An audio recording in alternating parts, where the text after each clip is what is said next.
میں نے کہا تھا کہ یہ ہمارے پاس ایسے حوالے ہیں جن سے ثابت ہوتا ہے کہ بائبل نے جو اپنے تاریخیں وغیرہ نکالی ہیں ان میں بہت حد تک انحصار کیا ہے جوزیفس سے. جوسیفس ہے لفظ اصل میں، جوزیفس پڑھتے ہیں لوگ مگر جوسیفس لفظ ہے. تو جوسیفس کے اوپر انحصار کیا ہے، جس نے آگے منسا کے اوپر، لفظ منسا ہی ہے نا، منیتھو پر انحصار کیا ہے، جس نے بہت سی گپیں بنائی ہوئی ہیں. تو یہ جو کنیکشن ہے آپس میں، اس کے میں حوالے دوں گا. وہ بھول گیا تھا اس کو دینا، تو مجھے بعد میں یاد آیا تو اب میں لے آیا ہوں، کیونکہ یہ وعدہ ہے جو پورا ہونا ضروری ہے. اس کے متعلق ایک حوالہ ہے Josephus Flavius, a Jewish historian, has been mentioned in Peake's commentary as having derived his information from the writings of Manetho, which Josephus has preserved.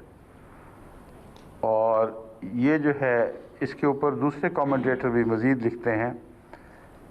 مثلا نیو جیروم کامنٹری ہے بائی آری براؤن. اور بھی کامنٹیٹر اس بات میں متفق ہیں کہ the works of Josephus or Josephus are extensively used by the authors of the Bible and provides indispensable material for the student of the Bible. تو جوسیفس سے بائبل نے بہت کھلا فائدہ اٹھایا، اور یہاں یہ آتھر مانتے ہیں کہ خدا نہیں ہے، کوئی اور ہے، کیونکہ اللہ تعالیٰ نے تو جوسیفس سے فائدہ نہیں اٹھایا.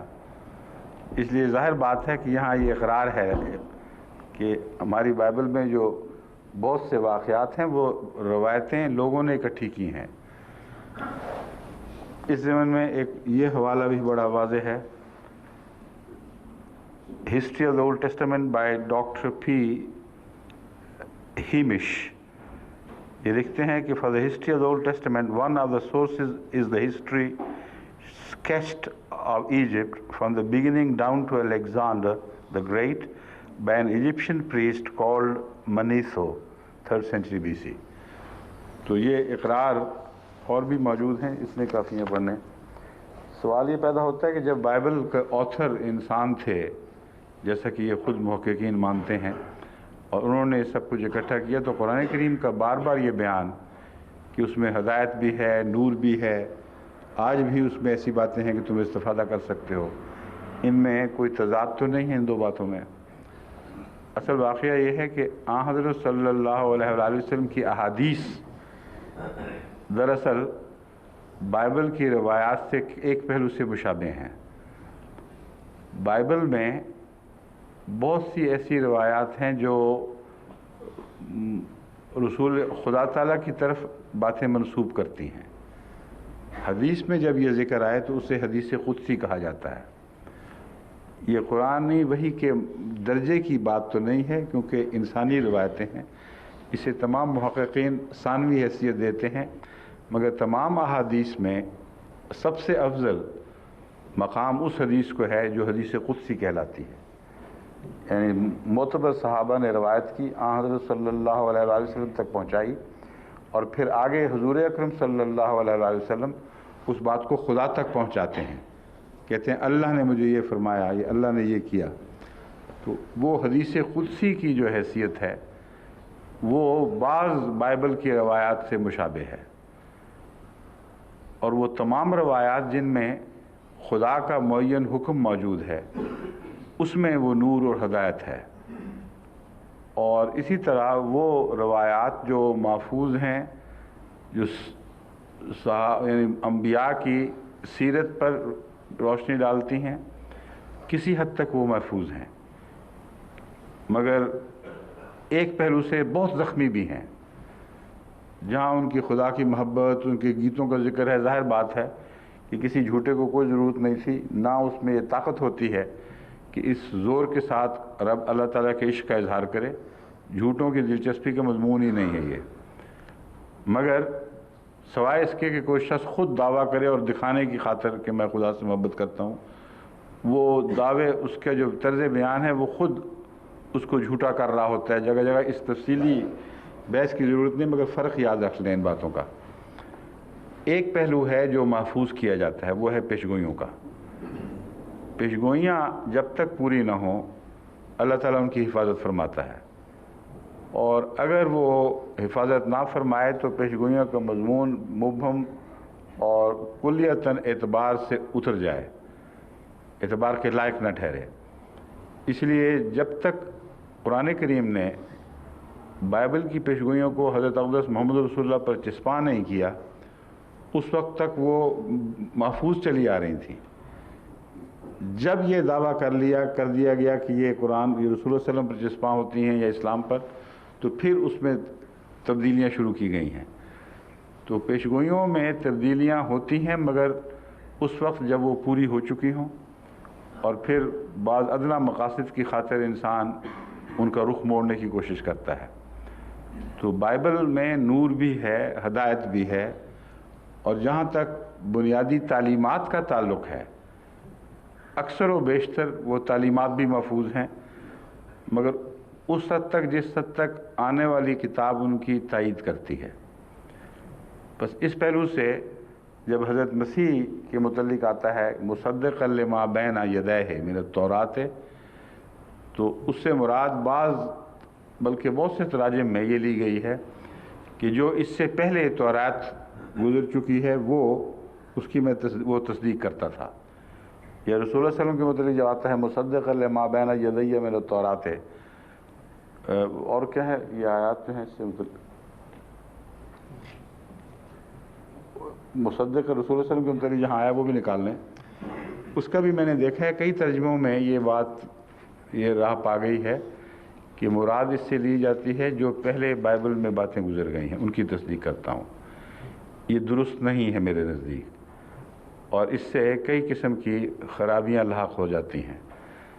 وہ یہی ترجمہ ہے جس کے اوپر پھر غیر اعتراض کرتے ہیں کہ ایک طرف تو تصدیق ہے کہ جو کچھ بھی تورات میں تم اور انجیل کے طور پر تم پاتے ہو رسول اللہ صلی اللہ علیہ وسلم فرماتے ہیں میں مصدق ہوں، اور دوسری طرف واضح طور پر ان کے بعض دعووں کو جھٹلاتے ہیں کہ ان میں کوئی حقیقت نہیں ہے، غلط بات ہے، انسان کی بنائی چیزیں ہیں. تو بین یدیہ کا اصل مطلب جو مسلمہ ہے وہ ہے سامنے ہے. تو مراد یہ ہے کہ میرے سامنے یعنی وہ تعلیم جس کو خدا نے تصدیق فرمائی ہے، جو میرے سامنے موجود ہے، جس کو الہام نے سچا بتایا ہے، میں اس کی تصدیق کرتا ہوں. تو من التوراۃ و کتب جو بھی لفظ آئیں اس میں مصدقا لما بین یدیہ آئے یا مصدقا لما بین یدیہ آئے، یعنی وہ ایک غائب کا صیغہ ہے اور ایک حاضر کا اپنا متکلم کا. مراد یہی ہوگی کہ جو کچھ میرے سامنے بائبل کے مصدقہ حصے ہیں جن کی اللہ نے تصدیق فرمائی ہے اور مجھے ان پر مطمئن فرمایا ہے، یعنی جو میرے زیر بحث آ رہے ہیں، جو میں بائبل کے حوالوں کے طور پر پیش کر رہا ہوں، ان کا میں لازماً مصدق ہوں کیونکہ یہ خدا کی طرف سے ہیں. لیکن انسانی جو دستبرد ہوئی ہے اور انسان نے جو دخل اندازی کی ہے اس کی تصدیق اس تصدیق میں شامل نہیں ہے. یہ اس لیے سمجھانا ضروری ہے کہ یورپ میں بارہا احمدی مبلغین کو اس دقت کا سامنا کرنا پڑتا ہے کہ یہوہ وٹنسز والے دوسرے وہ یہ سوال اٹھا دیتے ہیں اور بیچارے ناپ پریشان ہو جاتے ہیں. تو ان سے کہیں وہی طریق ہے، قرآن کریم کا عظمت ہے، دیکھیں ایسی عظیم الشان کتاب ہے کہ جو رسول اللہ صلی اللہ علیہ وسلم کے متعلق طریق استعمال فرمایا یہ تصدیق کرتا ہے. بین ہی انہی الفاظ میں حضرت مسیح کا پرانی بائبل سے رشتہ ثابت کیا. مسیح بھی اسی طرح تصدیق کیا کرتا تھا، اور یہ ثابت ہے کہ مسیح بہت سی باتوں کو جھٹلاتا تھا، ان کے وہ ترجمے قبول نہیں کرتا تھا جو یہ کرتے تھے، ان کو وہ ظاہر پر مبنی نہیں مانتا تھا، جیسا کہ حضرت ایلیہ کے آسمان پر جانے کا واقعہ ہے اور جسم سمیت اترنے کا ہے. تو پھر وہی اعتراض حضرت مسیح پر بھی پڑے گا. اس لیے قرآن کریم کو عیسائیوں کے حملوں سے بچانے کے لیے، یعنی اور بہت سے مقاصد ہیں، یہ ایک نہیں ہے، ضمنی مقاصد بعد حاصل کرتا ہے قرآن کریم. یہ مضمون عیسیٰ علیہ السلام کے متعلق بھی اسی طرح بیان فرما دیا کہ وہ بھی تو تصدیق کرتا تھا جو اس کے سامنے تھا، مگر وہ تصدیق اس بائبل کے تمام حصوں پر حاوی نہیں تھی جس کو تم بائبل سمجھتے ہو۔ یہ ہے وہ مضمون جو ذہن نشین ہونا ضروری ہے۔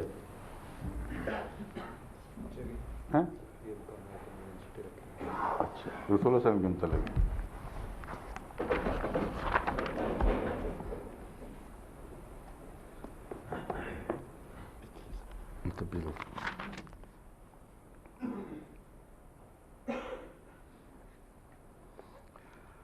اعوذ باللہ من الشیطان الرجیم، بسم اللہ۔ الف لام میم، اللہ لا الہ الا هو الحی القیوم نزل علیک الکتاب بالحق مصدقا لما بین یدیہ وانزل التوراۃ والانجیل۔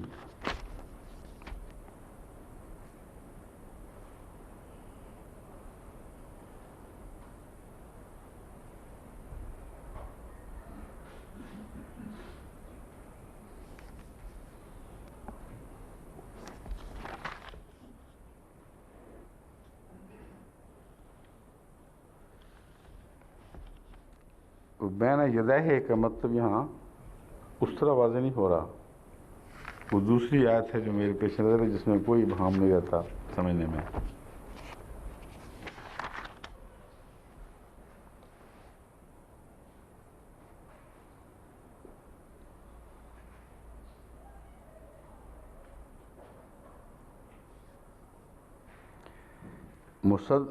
اس آیت میں ہے والذی اوحینا الیک من الکتاب هو الحق مصدقا لما بین یدیہ،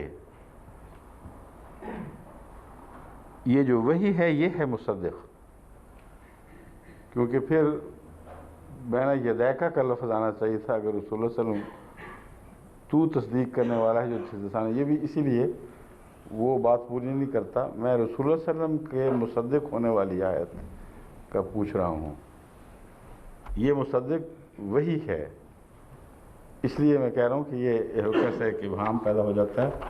جو آیت میں تلاش کر رہا تھا جس طرح حضرت عیسیٰ کے متعلق آتا ہے نا مصدق اللہ سورہ صف میں،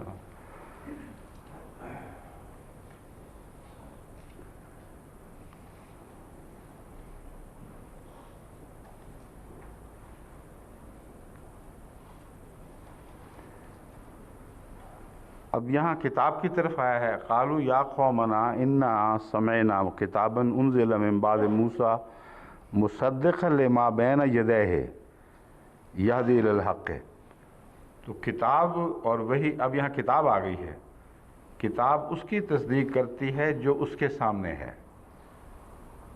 بین یدیہ کا پیچھے والا ترجمہ کرنا یہ عام محاورے کے مخالف ہے۔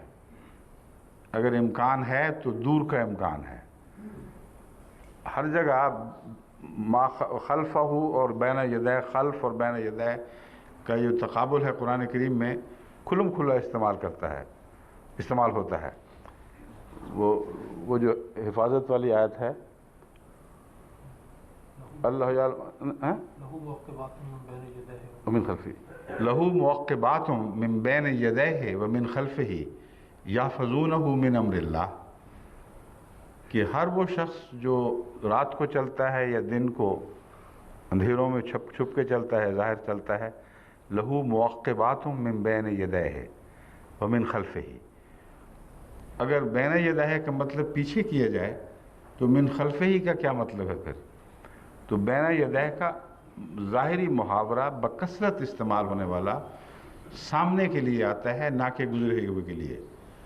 بس اس لحاظ سے ہر جگہ ترجمے میں گزرے ہوا کا جو ترجمہ ہے وہ اس تاثر کی وجہ سے ہے کہ سابقہ تعلیم کی بات ہو رہی ہے، اس لیے جو کچھ گزرا ہوا بائبل میں آیا سب کی تصدیق ہو گئی، اور جہاں یہ آپ ترجمہ کریں وہاں یہ خطرہ مول لے لیا کہ گویا کہ بائبل جو 2 جلدوں میں پائی جاتی ہے اس کی تصدیق ہے، مگر جب بین یدیہ کی بات کی جاتی ہے تو کتاب جو اس کے سامنے ہے، یعنی کتاب کے اندر وہی نازل ہو چکی ہے، اس نے تصدیق والے حصوں کو کھول کر بیان کر دیا ہے، جہاں تصدیق نہیں کی وہ مشکوک چیزیں ہیں۔ اس ترجمے کی قطعیت کے ساتھ صحت اور درستی بائبل اور قرآن کے موازنے سے ثابت ہو جاتی ہے۔ ایک جگہ بھی اس میں استثناء نہیں کہ قرآن کریم نے جہاں بائبل کے کسی واقعہ کو قبول کیا ہے اور اسے بیان کیا ہے وہ لازماً سچا نکلتا ہے۔ قرآن کریم نے جہاں بائبل کے کسی کائنات کے مشاہداتی بیان کو قبول کیا ہے وہ لازماً سچا نکلتا ہے۔ جس کو چھوڑ دیتا ہے وہ بین یدہ ہی نہیں رہا، اور اکثر ان میں سے غلط نکلتے ہیں۔ جن سے اختلاف کرتا ہے وہ تو قطعاً غلط ہوتے ہیں، مگر جن کو چھوڑ دیتا ہے ان میں بعض دفعہ چھوڑنا ایک ان کی ثانوی اور بیمانی حیثیت کی وجہ سے بھی ہوتا ہے، جو اصل مضمون سے کوئی خاص تعلق نہیں رکھتا، لیکن بسا اوقات غلطیوں کی وجہ سے چھوڑتا ہے۔ اس لیے بین یدہ کا ترجمہ یہ کرنا ضروری ہے کہ جو خدا کی اس وحی نے تصدیق فرما دی ہے اور وہ مضمون جو اس کے سامنے ہے اس کا یہ مصدق ہے، اور وہ بائبل میں اسی طرح ملے گا۔ اور اس کا ایک اور لطف کا پہلو یہ ہے کہ بعض دفعہ مصدق ہے مگر وہاں وہ چھپا جاتے ہیں اس کو، یعنی قرآن کریم کہتا ہے سامنے ہے، اللہ نے بتا دیا ہے، اور جو عیسائی ہیں یہ چھپا جاتے ہیں اس کو، اور یہودی بھی کہ یہ تو ہے ہی نہیں، تو پھر اس کو ڈھونڈ کے نکالنا پڑتا ہے، بتانا پڑتا ہے کہ جس کی قرآن تصدیق کرتا ہے وہ لازماً تورات میں یا انجیل میں موجود ہے۔ یہ بھی ایک ضمنی بحث تھی مگر سمجھانے کے لیے ضروری تھی۔ اب ایک اور بہت دلچسپ سوال ہے جس کی طرف میں آتا ہوں، اور جب وہ قضاء والی بحث چلی تھی، اقذفیہ فی الیم میں، اقذفیہ فی التابوت، اقذفیہ فی الیم میں، تو میں نے یہ کہا تھا کہ یہ مجھ سے یہ ترجمہ غلط ہوا ہے، کیونکہ میں اقذے کو الگ لفظ سمجھ رہا تھا اور فیہ کو الگ، اور مگر ترجمہ فی ذاتہ ہی غلط نہیں تھا، کیونکہ معنی وہی بنتے ہیں کہ اس کو تابوت میں ڈال، اس کو دریا میں بہا۔ مگر سوال کرنے والے نے بڑی ذہانت سے سوال کیا ہے، اور میں سمجھتا ہوں کہ مجھے خود اس کا تفصیل سے بیان کرنا، وہ بات خود تفصیل سے بیان کرنی چاہیے تھی۔ سوال کرنے والے نے مجھ سے پوچھا کہ آپ نے ترجمے میں جو غلطی تسلیم کر لی، یہ تو بڑی اچھی بات ہے اور یہ تقویٰ کی علامت ہے، مجھے تسلی ہے، مگر جو تفسیر اس کے نتیجے میں کی گئی تھی اس پر کیا اثر پڑے گا، اس کی وضاحت ضروری ہے، ورنہ ایک دائرہ ابہام کا باقی رہ جائے گا ہمارے لیے۔ ہم یہ یقین سے نہیں کہہ سکتے کہ یہ ترجمے کے بدلنے سے تفسیر بھی بدلے گی کہ نہیں، یا اس تفسیر کو اور تائیدات حاصل ہیں۔ ان الفاظ میں تو نہیں، مگر اس مفہوم کا سوال مجھ سے کیا گیا، تو میں نے کہا یہ بہت اچھا سوال ہے، میں اس کا جواب درس ہی میں دوں گا۔ اب درس میں اس کے جواب کا تعلق ایک تو اس بات سے ہے کہ اقذ فیہ میں اقذے کو الگ فعل شمار کرنا اور فیہ کو حرف جار اور ہے کو ضمیر جار مجرور بنانا، یہ امکاناً تو درست ہو سکتا تھا عربی کے لحاظ سے، لیکن اس موقع پر یقیناً درست نہیں ہے۔ اس کی وجہ یہ ہے کہ اول تو یہ کہ اقذے کی بجائے اقذی چاہیے تھا، کیونکہ مخاطب عورت ہے۔ اب قذفہ یقذفو سے اگر آپ فعل بنائیں امر مؤنث تو اقذ فی چاہیے، تو یہ اقذ فی ایک ہی لفظ تھا، اور ہے الگ ہے، یعنی کس کو ڈال، اس کو ڈال۔ اس لیے اس پہلو سے تو کوئی سوال ہی نہیں پیدا ہوتا کہ اس کے لیے کوئی بھی جواز ڈھونڈا جائے۔ یہ غلط ہے ترجمہ، اقذے کو الگ پڑھنا اور فی کو الگ پڑھنا غلط ہے، لیکن اگلا حصہ اس کا دلچسپ ہے، جس سے اور بہت سی باتیں جب ایک غلطی کی آپ چھان بین کریں تو فائدہ ہوتا ہے۔ ایک بات یہ ہے کہ مجھے کیوں اس طرف رجحان پیدا ہوا، وہ بات وہی تھی کہ اس میں ایک تکرار کا مضمون پایا جاتا ہے، جیسے کوئی بات کرتے ہوئے رکتا ہے پھر چل پڑتا ہے، پھر رکتا ہے پھر چل پڑتا ہے، اور تکرار کا تعلق حضرت موسیٰ سے اتنا گہرا ہے اور بڑا پرلطف ہے کہ جب بھی میں نے باشعور طور پر اس آیت پر غور کیا تو یہ جو اقضے والا پہلو تھا نظر انداز ہو گیا کہ ضمیر عورت کی طرف ہے، یہ تو اقضے تو مرد کی ضمیر بنتی ہے، اور وہ جو صوتی اثر تھا وہ مجھے بہا لے گیا اس بات میں کہ گویا بات کی تکرار ہو رہی ہے، اس کو ڈال اس میں ڈال، اس کو ڈال اس میں ڈال، اور یہ حضرت موسیٰ کا انداز بیان تھا۔ لیکن یہ کہنے کے باوجود اب اللہ تعالیٰ کس طرح حفاظت فرماتا ہے اس کا بھی ایک مضمون ہے، کیونکہ قرآن کریم سے جو اللہ تعالیٰ کا ایک تصور پیدا ہوتا ہے اس میں یہ تو ملتا ہے کہ اللہ قدر مراتب گفتگو فرماتا ہے، مگر مجھے یہ بعید سی بات لگی کہ ایک بچے کے سٹیمرنگ کی نقل اتار رہا ہو۔ اس لیے میں نے وہی بیان کیا کہ محض اس لیے یہ درست نہیں ہے، ضرور اور مقصد ہوگا، اور محض سٹیمرنگ کی نقل اتارنا اللہ کی شان کے خلاف ہے۔ زائد مطلب لے تو اس سے ایک پیار کا انداز پیدا ہو جاتا ہے، وہ درست ہے۔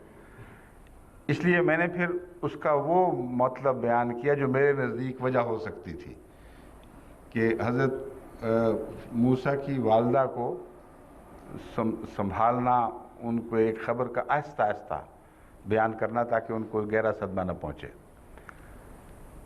اب جہاں تک پہلے حصے کا تعلق ہے، تفسیری حصے کا، وہ ترجمہ تو بدلا نہیں، ترجمے کا انداز بدلا ہے، ترجمہ تو وہی ہے، انداز بدلنے کے باوجود قائم ہے، کیونکہ وہ صوتی اثر ہی کی وجہ سے تو مجھے یہ خیال آیا تھا یہ صوتی اثر تو ضرور پڑتا ہے، اخذ فیہ فی الیم میں، اخذ فیہ فی التابوت، اخذ فیہ فی الیم میں، چنانچہ میں نے ربا بھجوایا تھا کہ تلاش کرو اس کی اور مثال، یہ کوئی ایسا اثر ہے جو ہو سکتا ہے کہ اور بھی اس میں مبتلا ہوا ہو۔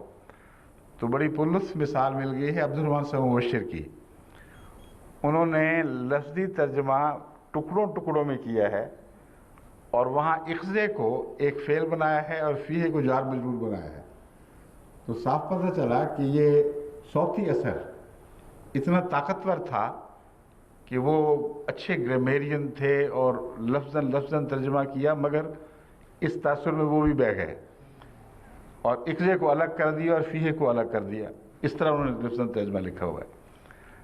لیکن یہ بیان ضروری ہے کہ حضرت موسیٰ علیہ السلام کے متعلق یہ جو تاثر ہے، یہ اس اقضے کو ایک لفظ اگر بنایا جائے تو آیت کا صوتی اثر پھر بھی قائم رہتا ہے، اس لیے تفسیر کے اس پہلو پر کوئی اثر نہیں ہے۔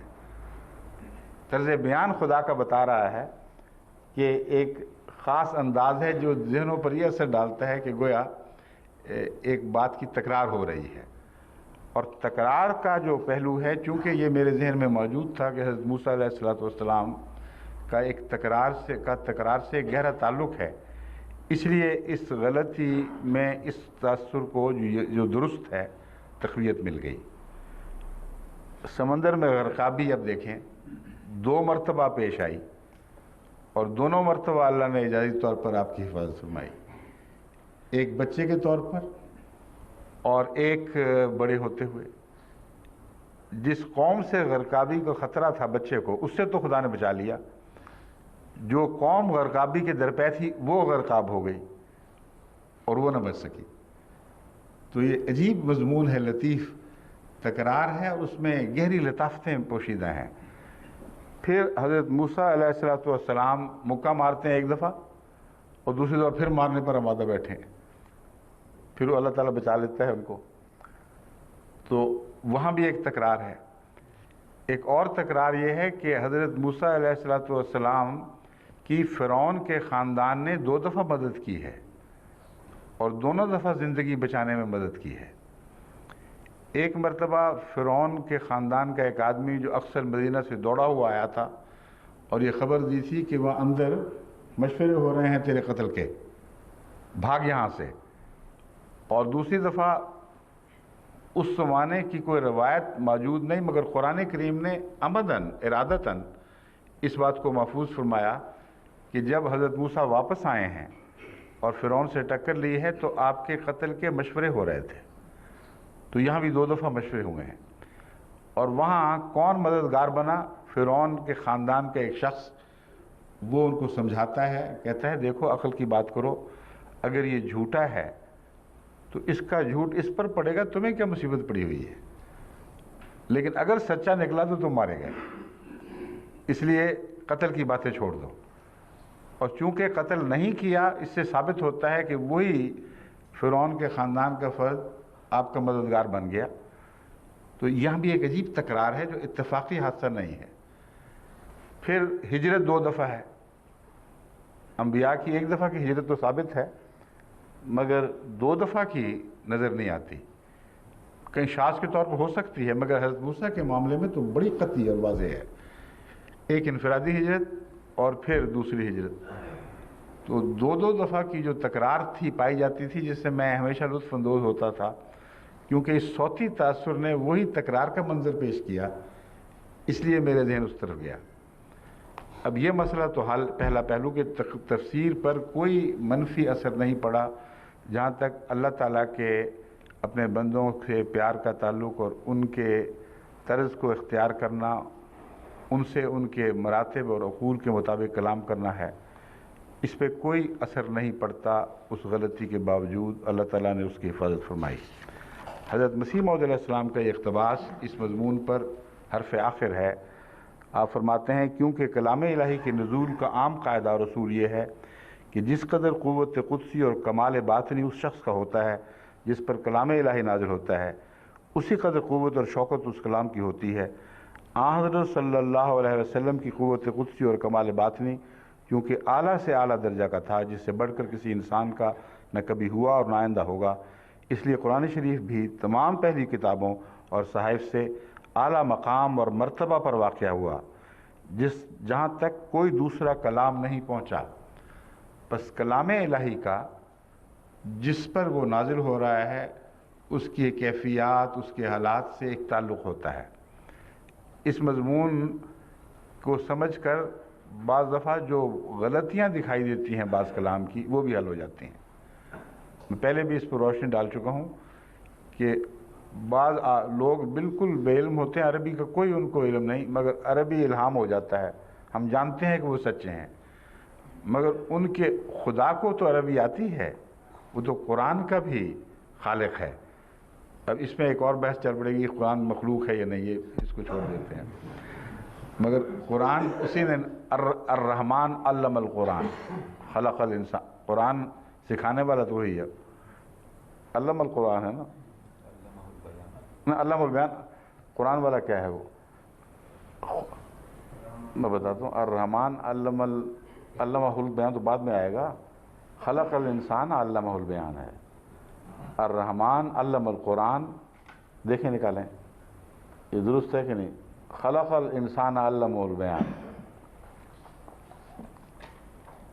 مجھے تو پکا یاد ہے کہ یہی ہے، دیکھ لیتے ہیں، غلطی کا امکان تو ثابت ہو گیا کہ ہو سکتی ہے، یہی بحث چل رہی ہے، نکالیں الرحمن۔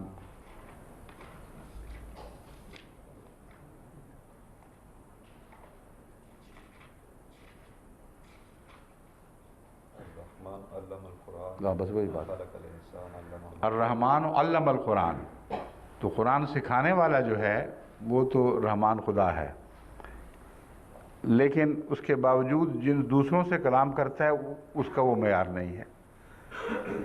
وجہ یہ ہے کہ میں نے تو اس کو ایک اور نظریے کے طور پر پیش کیا تھا، وہ بھی میں درست سمجھتا ہوں۔ حضرت مسیح موعود علیہ السلام کا جو عارفانہ کلام ہے، وہ اس مضمون کو ایک اور طرح بیان فرما رہا ہے۔ میں نے یہ بیان کیا تھا کہ میرے نزدیک ہر انسان کے اندر ایک ریسیپشن سیٹ ہے، جس طرح ریڈیو خبریں سنتا ہے، وہ ریڈیو اسٹیشن کا کسی شان کا ہی ہو، کتنی طاقت کا کیوں نہ ہو، اگر سیٹ خراب ہو اور کمزور ہو تو آواز ویسی ہی آئے گی، اور بعض دفعہ کمزور ریڈیو اسٹیشن بھی ہو تو سیٹ اچھا ہو تو بڑی دور سے اس کی آواز کو اچھی طرح پکڑ لیتا ہے۔ تو اگر انسان میں ایسا ریسیونگ سیٹ نہ ہو تو وہی کا مضمون باطل ہو جاتا ہے، پھر کوئی ثبوت نہیں ہے، کیونکہ باہر کی آواز نہیں آ رہی، اندر سے آواز پیدا ہو رہی ہے۔ اگر باہر کی آواز ہو تو ہر وحی کو سب لوگوں کو سننا چاہیے۔ تو یہ مضمون ہے جو میں بارہا بیان کر چکا ہوں۔ حضرت مسیح موعود علیہ السلام نے حضرت رسول اکرم صلی اللہ علیہ وآلہ وسلم کے حوالے سے جو بات بیان فرمائی ہے وہ یہ ہے کہ آپ کا جو اندرونی سیٹ تھا وحی کو وصول کرنے والا، اس پر آپ کے قوت قدسیہ نے ایک جلا پیدا کر دی تھی۔ آپ کے اندر جو پاکیزگی تھی، یہ محض ایک عام سنت کا مضمون نہیں ہے کہ بعضوں کو اچھا اندرونی سیٹ مل گیا، بعضوں کو کمزور۔ آپ کی پاکیزگی اور باطن کا قدس تھا جس نے ایک نور پیدا کیا تھا۔ اس وجہ سے وہ الہام جو آپ پر نازل ہوا ہے اس نور میں ڈھل کر ایک عجیب شان کا الہام بن گیا ہے۔ یہ مضمون ہے۔ بس اس پہلو سے حضرت موسیٰ سے جو کلام ہے اس کا باقیوں سے کلام کا جو فرق ہے وہ بڑا واضح ہے۔ تمام مفسرین اس کو نوٹ کرتے ہیں، اور اسی لیے قرآن کریم کی اس آیت کا بھی حوالہ دیتے ہیں، کلم اللہ موسیٰ تکلیما۔ کسی اور نبی کے متعلق یہ بات نہیں آئی کہ اللہ نے اسے خوب کلام کیا ہے۔ مطلب یہ ہے چھوٹی چھوٹی باتیں وہ سوال کرتے جاتے ہیں، جواب دیتے جاتے ہیں، اجر واپس آ جا، دوڑ نہیں، اور ایسے طرز کلام ہے جو کسی اور نبی کے ذات میں نہیں ملتا، جس کا مطلب ہے کہ قدر مراتب کو خدا تعالی نے ملحوظ رکھا تھا۔ اور حضرت موسیٰ کا ایک اپنا سادہ پیارا سا انداز تھا، اور ان کو بے تکلف باتیں کرتے تھے جس سے اللہ لطف اٹھاتا تھا، اور اسی طرح ان سے کلام کرتا تھا۔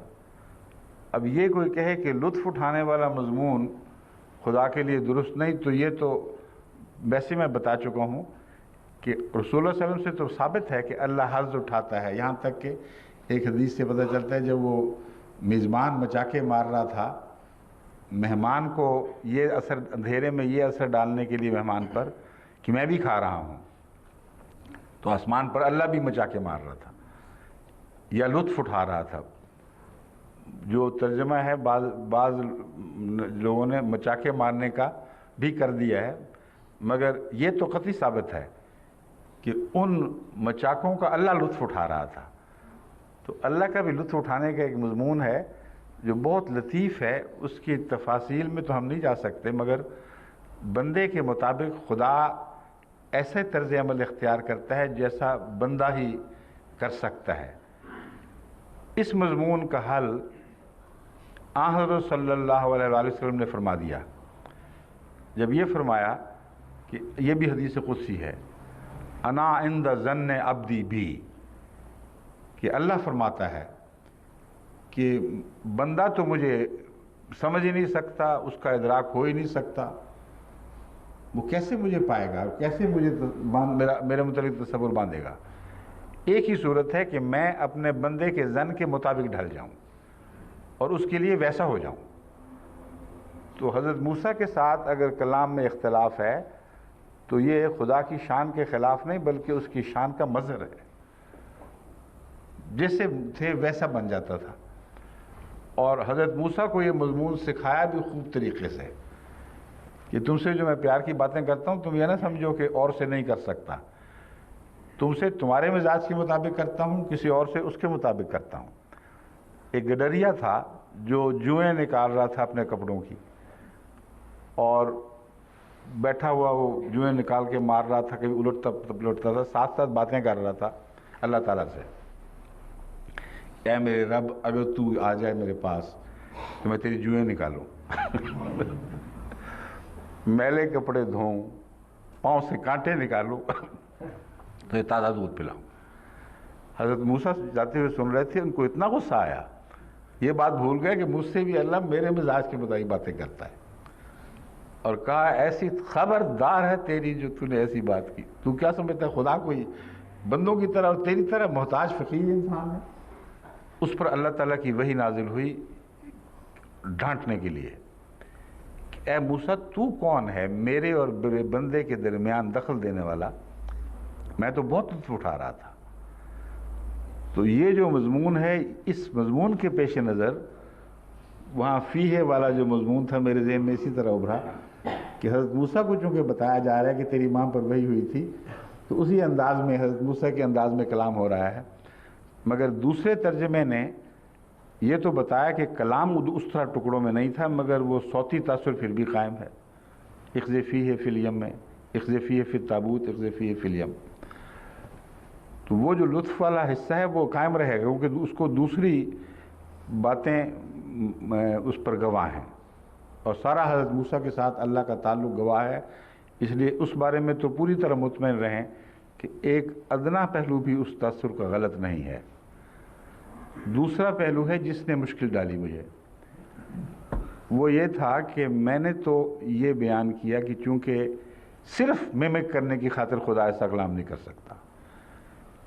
میمک کا مضمون اگر کسی بڑے مقصد کے ساتھ اتفاقاً پورا ہوتا ہو تو یہ فصاحت و بلاغت ہے، لیکن محض اس لیے نہیں کر سکتا۔ اس لیے کیا مقصد ہوگا؟ میں نے یہ مقصد بیان کیا کہ فرعون کی نام حضرت موسیٰ کی والدہ کو دل کو تسلی دینے کے لیے کہ ایک واقعہ ہونے والا ہے، یہ یوں ہے، پھر بتا دیا کہ یوں ہے، یہ بھی ایک انداز ہے نیوز بریک کرنے کا۔ اس مضمون کے برعکس وہ معنی بنے گا جو اخذفی سے بنتا ہے، اور اس نے مجھے مشکل میں مبتلا کیے رکھا۔ مجھے کافی دیر تحقیق کرنی پڑی ہے، اس لیے آج میں اس بات کو اب سمجھنے کے بعد سمجھا رہا ہوں۔ میرا ذہن پہلے تو اخذے کا لفظ میں نے کبھی غور کیا ہی نہیں تھا، طرز بیان سے ثابت تھا کہ یہ ترجمہ ہی ہو سکتا ہے۔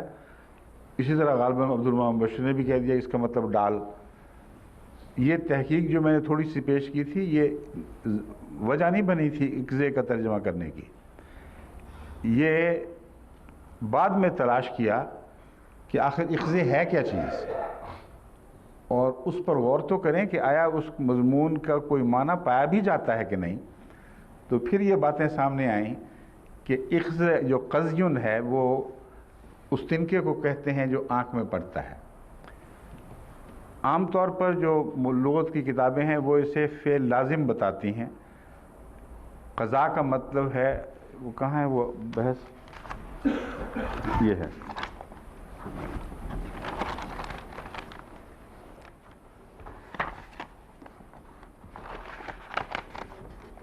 یہ ہے، ٹھیک ہے۔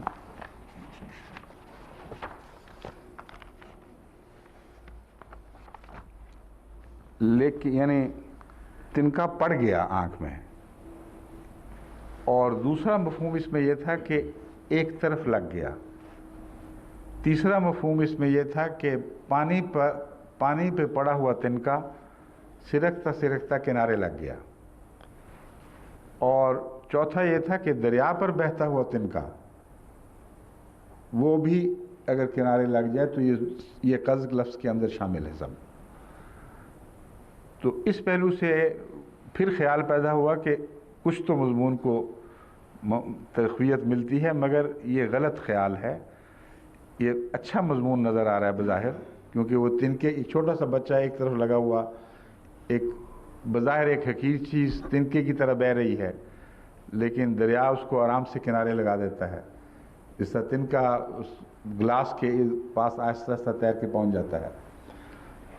مگر ناممکن ہے یہ ترجمہ اس لیے کہ اخذی نہیں ہے، اخذے ہے۔